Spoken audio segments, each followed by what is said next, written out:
Yıllık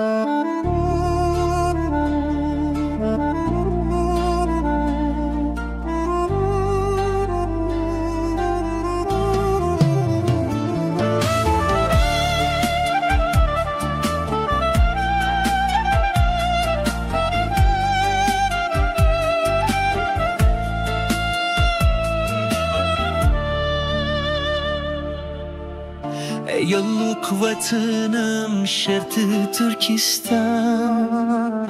Ümitim sen, hayatım sen, gururum sen. Canım sen, candin eziz, nigarım sen. Bedenimge taralgan şah tomurum sen. Vatane düşmendin kayturup almak. Bozulmaz ehdimiz, kararımızdır. Vatansiz Uygur'un istikbali yok.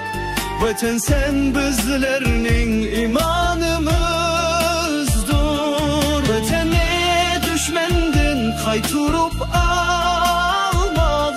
Bozulmaz ehdimiz, kararımızdır.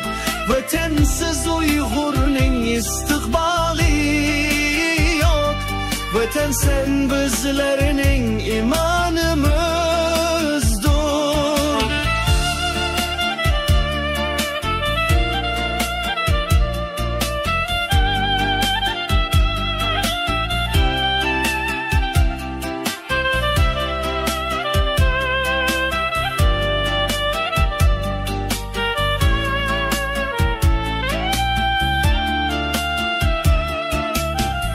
Sen kettin, sen bilen her nerse kettin.